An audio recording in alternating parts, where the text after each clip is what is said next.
Bueno, hoy vamos a comenzar a trabajar con los usos de los modos y los tiempos verbales. Ustedes me dirán, bueno, otra vez con modos y tiempos verbales. Bueno, pero los vamos a trabajar de otra manera, desde otro aspecto.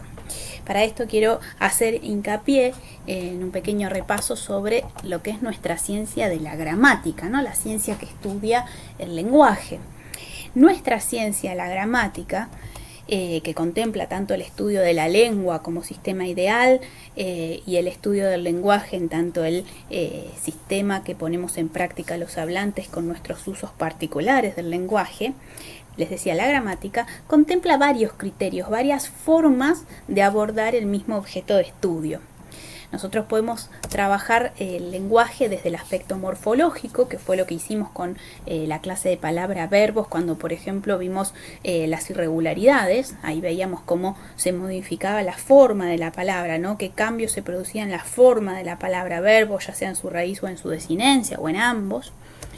Trabajamos también desde el aspecto de la semántica, cuando hablamos, por ejemplo, en el ámbito de los significados, la ortografía, la sintaxis, la pragmática. Por eso les decía la morfología con la forma, la semántica con el significado, por ejemplo, las relaciones de sinonimia, antonimia, hiperonimia, todo eso que estudiamos más que nada en los últimos años de la primaria, tiene que ver con el significado, con el ámbito de la semántica, toda búsqueda en el diccionario también. La ortografía, que es la correcta escritura, también la sintaxis, la función de una palabra en el marco de una oración, en el marco de un texto, tiene que ver con otro criterio desde el cual podemos abordar el lenguaje. Y por último, la pragmática, que vendría a ser ese criterio o ese aspecto que nos permite trabajar la lengua desde el aspecto del uso, ¿sí? Por eso es que les decía que vamos a trabajar con los usos de los modos y los tiempos verbales. Bueno, ¿cómo es que usamos los modos? ¿No es cierto? Los modos en realidad están dirigidos por la intencionalidad del hablante, por la actitud del hablante al expresarse. Por eso es que la definición de los modos ya está atada al uso que hacemos. Por ejemplo, cuando nosotros trabajamos en el ámbito del modo indicativo, lo hacemos porque consideramos que la acción o el estado del verbo o el proceso del verbo es real u objetivo, más allá de que nos expresemos en presente, pasado o futuro. El hablante hace uso del indicativo cuando tiene un nivel de certeza alto acerca de lo que dice. Yo, por ejemplo, puedo decir, explico a mis alumnos un tema. Y para mí, al decirlo, es real que estoy explicando un tema a mis alumnos, entonces lo digo en indicativo, explico, presente del indicativo. También puedo tener un nivel de certeza alto sobre algo que voy a hacer más tarde. Por ejemplo, puedo decir, en un rato prepararé el almuerzo. Entonces yo sé que es algo que va a pasar, entonces también lo digo en futuro del indicativo. También puedo hablar con un nivel de certeza alto sobre algo que sucedió antes. Puedo decir, la semana pasada llovió mucho. Y yo sé que es algo que pasó. También me expreso en indicativo, en pretérito perfecto, llovió, ¿sí? En cambio, cuando el hablante echa mano del subjuntivo, lo que pasa es que pone una carga subjetiva. Sabe que lo que está diciendo depende de su propia percepción, no es algo real. Entonces la acción o el proceso o el estado del verbo se vuelve algo probable o irreal, ¿sí? Acá yo también incluyo esto de que el subjuntivo se usa subordinado a otro hecho en otro modo. Eso lo vamos a ver más adelante. Lo dejo plasmado solamente para que quede planteado. Cuando llegue el momento lo recuperaremos. Por ahora quédense con la idea anterior, ¿sí? Y por último tenemos el modo imperativo, que es el modo en el que expresamos las órdenes, los mandatos, esos pedidos que son sumamente imperativos. De hecho, fíjense que el modo imperativo se relaciona con el verbo imperar, ¿no? Con el verbo mandar. Imperativo también se relaciona con la palabra emperador, ¿no es cierto? Fíjense que el tono del modo imperativo tiene que ver con una expresión que no deja lugar a que el otro diga que no, ¿sí? Cuando nuestras mamás nos dicen, bueno, a mí me lo han dicho antes, ¿no? Pero cuando a mí mi mamá me decía, Antonella, ordena la pieza, bueno, no queda lugar a dudas de que tengo que ordenar la pieza. Ponete a estudiar, no sé, poné la mesa, hacé la tarea, lo que sea, ¿no? Órdenes, mandatos, ruegos, modo imperativo. Ahora vamos a empezar a ver qué es lo que pasa concretamente con cada uno de los tiempos en el uso. Porque claro, hay algunos tiempos que de tanto usarlos, los gastamos. Se producen desplazamientos. Por ejemplo, vamos a ver qué pasa con el presente del indicativo. El presente del indicativo es un tiempo que nosotros usamos para cuando queremos referirnos al aquí y a la hora del hablante, ¿no? Al momento y al lugar que comparten dos personas que están hablando. Es lo que se llama el presente actual, ¿no es cierto? Este es el uso convencional, el uso tradicional, el uso esperable del presente. Yo en este momento estoy hablando en indicativo presente, ¿sí? Digo, chicos, escuchen, voy a trabajar con ustedes el tema de verbos y hablo todo en presente, ¿no? Porque compartimos este tiempo, bueno, medio diferido en el que yo hablo y ustedes escuchan a través del video. Es el tiempo de la conversación cotidiana. Ahí les puse un ejemplo, ¿no? Por ejemplo, María duerme, su mamá la observa, ¿no? Algo que pasa en ese momento presente. Pero de tanto usarlo, el presente del indicativo, fue desplazando su uso y fue ocupando otros roles, ¿sí? Otras utilidades. Por ejemplo, para designar el presente habitual. Todas las mañanas desayuno a las 8 de la mañana. ¿Qué implica este uso? Yo cuando lo digo, en este momento, por ejemplo, en que yo estoy grabando el video y son las 19:30 horas, yo no estoy desayunando. Y sin embargo uso el presente. ¿Por qué uso el presente? Porque estoy haciendo este uso, el presente habitual. Estoy diciendo, utilizando el presente para hablar con mucha certeza de algo que yo hago todos los días, ¿no? Todas las mañanas desayuno a las 8 de la mañana, valga la redundancia. El presente para designar una acción que hago todos los días, una rutina.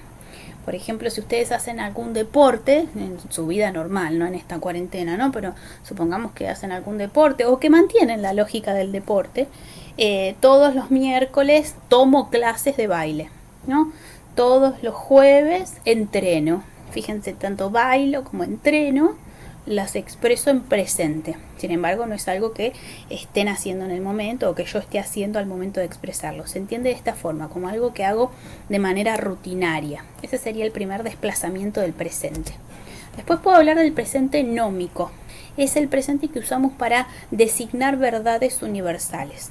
Verdades que vienen o del ámbito del refrán popular o del ámbito científico. Los electrones giran alrededor del núcleo de un átomo, yo sé que es algo que pasa siempre, tengo un nivel de certeza altísimo, yo sé que es una verdad científica, entonces lo expreso en presente. El presente histórico es ese que permite actualizar algún suceso del pasado y hacerlo sentir más cerquita del que está escuchando mi relato. Si yo digo, por ejemplo, San Martín cruzó los Andes, ¿sí?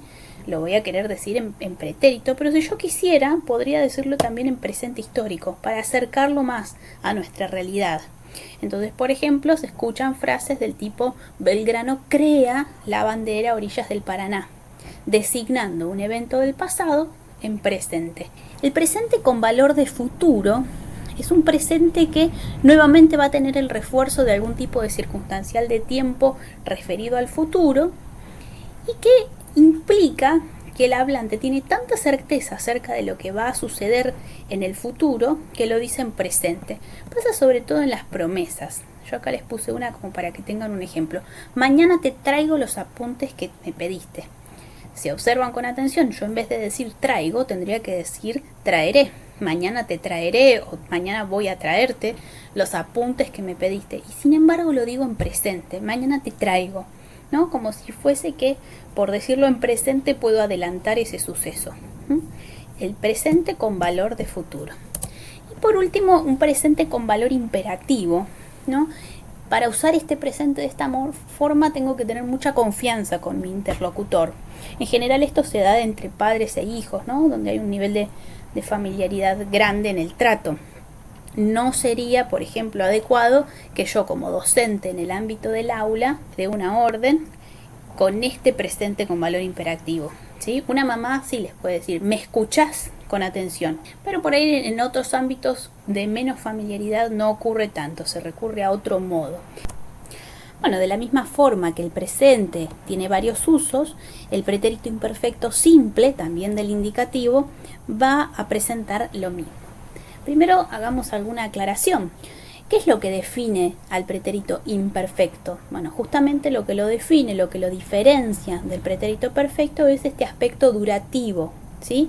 El aspecto durativo refiere a acciones que no son puntuales, ¿sí? Que no tienen una definición en una línea de tiempo, sino que se desarrollan durante un periodo de tiempo.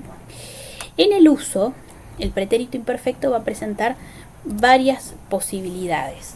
Por ejemplo, puede ser una acción reiterada en el pasado, ¿sí? Cuando era chica patinaba, lo hacía durante un periodo de tiempo, no es una acción que se haya desarrollado una única vez. Podemos también hacer uso del pretérito imperfecto para marcar la cortesía, sobre todo con estos dos verbos, con querer y poder. Quería preguntarte si estabas mejor, ¿no? Ahí ese quería, no es que yo quería antes, yo quiero ahora preguntarte si estás mejor. Pero lo planteo en pasado, ¿no? Porque queda más cortés. Justamente este desplazamiento implica eso. Cuando yo debiera usar un presente, hago uso de un pretérito. ¿Por qué? Por una cuestión de cortesía. Ese es el uso cortés. También puede usarse para el lenguaje figurativo. Esto está más que nada dado en el lenguaje lúdico de la primera infancia, cuando se plantea un juego. Si alguno tiene un hermanito chiquito, un primito por ahí, o si tienen muy fresca su propia infancia, recordarán este tipo de frases. Dale que vos eras la mamá, no, dale que vos eras, no que vos sos en presente. Fíjense que de vuelta, algo que se debiera decir en presente aparece planteado en pretérito imperfecto, ¿sí? El pretérito imperfecto tiene también un uso literario que tiene que ver, por un lado, con el final de los cuentos de hadas. Al final el príncipe y la princesa se casaban. Y tiene que ver también con el uso descriptivo, que creo yo es el uso más extendido en la literatura de este pretérito imperfecto, ¿no es cierto? Los que compartieron el tiempo conmigo en primero C recordarán que hablábamos de la descripción y de las acciones secundarias para el pretérito imperfecto, ¿no? El uso descriptivo, por ejemplo, en la literatura, cuando está la literatura narrada en el eje de pasado, aparece de esta forma, ¿no? La muchacha llevaba el pelo suelto sobre una chaqueta gris, caminaba con seguridad, sonreía y no prestaba atención a nada de lo que ocurría a su alrededor, ¿no? Claramente se está usando el pretérito imperfecto para describir. Bueno, a diferencia del pretérito imperfecto, el pretérito perfecto simple del modo indicativo presenta este aspecto perfecto o perfectivo en el cual las acciones se presentan como concluidas o terminadas. Quiere decir que comenzaron y terminaron en el pasado, no tienen una duración, sino que refieren a un momento puntual del pasado. ¿Qué usos le podemos dar al pretérito perfecto simple?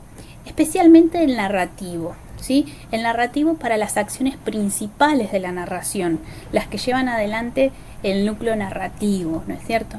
Por ejemplo, Caperucita salió temprano de su casa, se encontró con el lobo, eligió un camino distinto al recomendado, el lobo la engañó. Fíjense que ahí tenemos los 4 tiempos: salió, encontró, eligió y engañó en pretérito perfecto simple, el uso narrativo.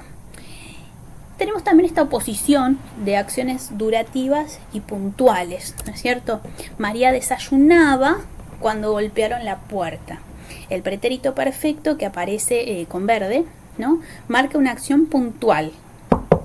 Cuando golpean la puerta, se interrumpe la acción que venía durando, que es la que está en amarillo, ¿no? María desayunaba, en pretérito imperfecto, por eso es una acción durativa, cuando golpearon, y esa acción es puntual, y se interrumpe la acción que se venía desarrollando. Entonces, el pretérito perfecto también sirve para marcar esta oposición de acciones que vienen durando y que se interrumpen por la acción puntual del pretérito perfecto simple. Bueno, por si alguno no entendió, vamos a explicarlo de otra manera a partir de la comparación del aspecto durativo y el aspecto perfectivo. El aspecto durativo lo voy a marcar con la llave y el perfectivo con ese circulito verde. Vamos a ver qué pasa con una línea de tiempo. Como les vengo diciendo, el aspecto durativo hace alusión a un periodo de tiempo. En cambio, el aspecto perfectivo es un momento puntual en el tiempo. Si yo hiciese una línea de tiempo de mi vida, yo podría nombrar momentos puntuales en el tiempo. Aspecto perfectivo en pretérito perfecto. Nací, conocí a mi marido, elegí una carrera, me casé, ¿no? Esas 4 acciones que yo les nombro están en pretérito perfecto, ocurrieron una sola vez, es un momento puntual. En cambio, el aspecto durativo, el pretérito imperfecto, marca un periodo de tiempo en mi vida. Estudiaba, ¿no? El momento, el periodo en el que estudiaba, desde que arranqué mi escolarización hasta que terminé, ¿sí? Estudiaba. Ahí tenemos bien clara la diferencia entre el periodo de tiempo y un momento puntual. Por último, hoy en esta clase vamos a trabajar con el pretérito pluscuamperfecto también del indicativo, ¿no? Porque estos 4 tiempos, el presente y los 3 pretéritos, son sencillos de entender, me parece, y trabajan juntos. El pluscuamperfecto también tiene este aspecto perfectivo, por eso fíjense que se llama pluscuamperfecto, es como más perfecto. Son acciones concluidas o terminadas, pero están terminadas antes de otras que son también pretéritas. Por eso el uso por excelencia del pretérito pluscuamperfecto es funcionar como anterioridad de otra acción pasada. Por eso se le suele llamar el pasado del pasado. Por ejemplo, si yo digo rompí el jarrón que habías puesto en la mesita del living, yo tengo el pasado que marqué en verde, que es rompí el jarrón, que marca un evento en la línea temporal. El otro pasado, el pretérito pluscuamperfecto, que está marcado con naranja, marca otro punto en la línea temporal, pero que es anterior a la rotura del jarrón, ¿sí? Yo digo, primero alguien puso el jarrón en una mesita de living y después yo fui y lo rompí, ¿sí? Por eso decimos que el pasado que está en naranja es anterior al que está en verde. Si yo dijera, por ejemplo, olvidé lo que me habías explicado, primero alguien me explica, después yo me olvido. Por eso, en ese sentido, lo que está en naranja en ambos ejemplos es el pasado de otro pasado. Ahí se los marqué en una línea de tiempo. Si nosotros consideráramos, les marqué el presente para que vean que todo lo que está antes es el pretérito, el pasado, ¿no? Si nosotros tuviésemos que marcarlo como 2 puntos, marcaríamos rompí y olvidé como pretérito perfecto simple en verde, ¿sí? Y antes el pluscuamperfecto, ¿sí? Habías puesto, habías explicado. Así funcionaría entonces la anterioridad de otra acción pasada, el pasado del pasado o pretérito pluscuamperfecto. Bueno, chicos, ya sé que la explicación se hizo larga, así que no quiero abrumarlos. La próxima clase seguiremos con este tema porque tenemos muchísimos más tiempos por explicar y por abordar. Como siempre, espero sus consultas, espero que les haya resultado más o menos claro y por favor lo que no, me preguntan, que no tengo ningún problema en responderles y en tratar de explicárselos de todas las maneras posibles.